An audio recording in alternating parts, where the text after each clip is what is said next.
So good morning everyone and assalamualaikum warahmatullahi ta'ala wabarakatuh. My name is Shalman H. Sumandal. I'm gonna report about the principles of the strain-based approach. So ito yung continuation ng report mo to sir. So we have here 9 guiding principles that serve as the foundation of the strain-based approach.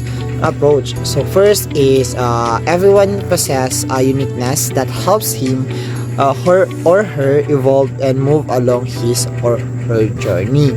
So sa number 1 is so understandable naman na every individual has uniqueness na mag-help sa atin at na mas lalong magpatuloy sa buhay. So as a social worker, kailangan natin iparamdam sa kliyente natin na sila ay mahalaga para pagpatuloy sila sa pamumuhay nila, like bigyan natin sila ng hope to continue their life.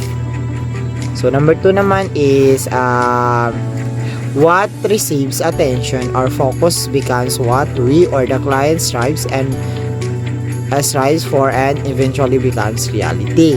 So number 2 daw is meaning to say as a social worker, kapag may client ka, kailangan natin bigyan ng attention at focus para matulak yung self nila na mag-strive pa sa buhay, iparamdam sa kanila kung gaano sila ka-importante, like empowered sila.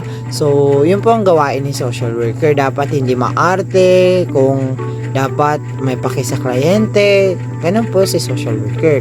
So sa number 3 naman is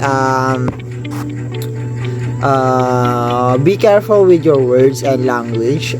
Our language creates our client's reality. So number 3, basically it is yung self-explanatory naman na kapag isa kang social worker, we need to think first before we speak para hindi tayo makasabi na maka-offend sa ating kliyente.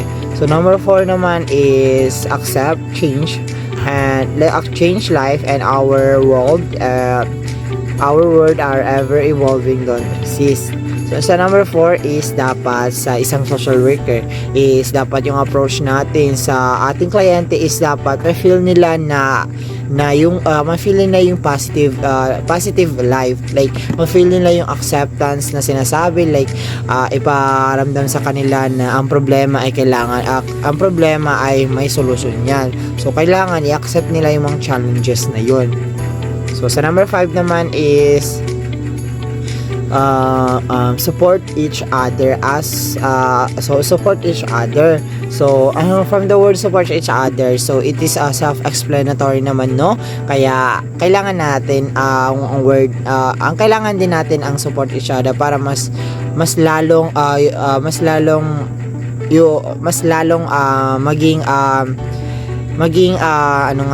maging determinado ka sa sarili.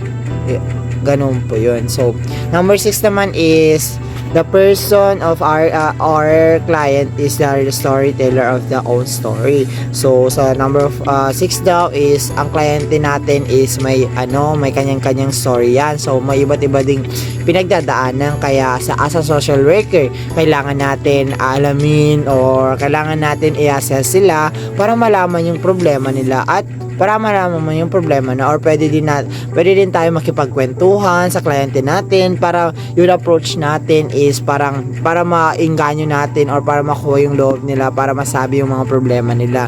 Kasi sometimes may mga kliyente tayo na mahihiyain, like hindi natin alam kung ano yung maitulog natin, something ganun po. So sa number 7 naman is build upon what you know and experience to dream to the future.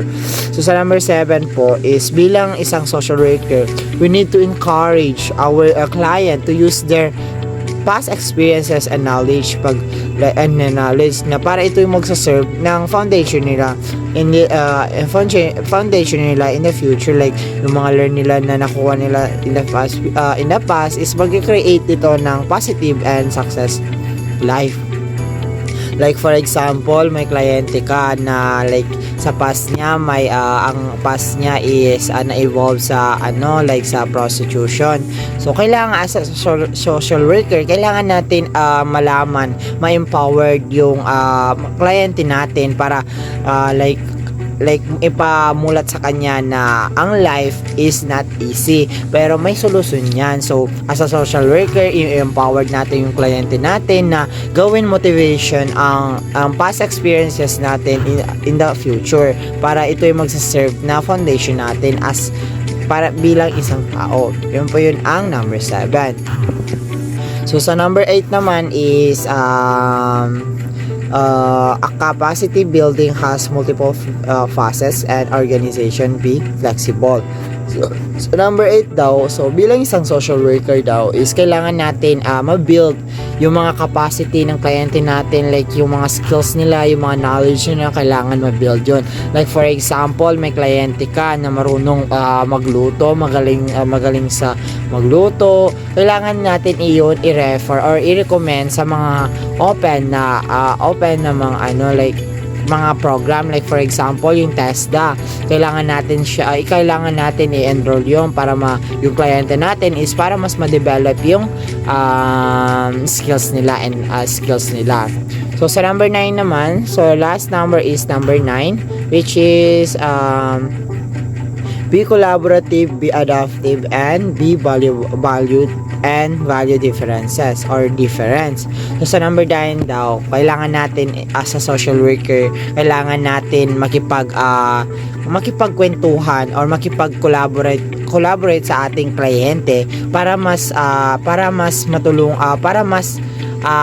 malaman natin or malaman natin kung ano bang main reason ng mga problema nila. Kailangan, dahil may isang kasabihan na sinabi ni Ma'am Jehan Haron na we work with our client, we work with our client. So yun po yun. So be adaptive, kailangan natin, so as a social worker, kailangan natin be open-minded sa lahat ng bagay, kasi minsan may iba't ibang kliyente tayo na hindi natin maintindihan ganito ang behavior nila. So kailangan natin kailangan natin habaan ang pasensya natin. So value differences. So as a social worker, kailangan natin matreat sila equally, like wala tayong bias, like something ganon. Hindi porket mayaman to, yun ang tutulungan natin, or else kapag eto maitim, like nadidiri ka, hindi po dapat. So kailangan natin i-treat sila equally, kung ano man yan, Lumads, Christians, or Muslim. So yun po yun ang number 9. So yun lamang po ang aking report. Doon lamang po magtatapos ang aking report. Salamat po.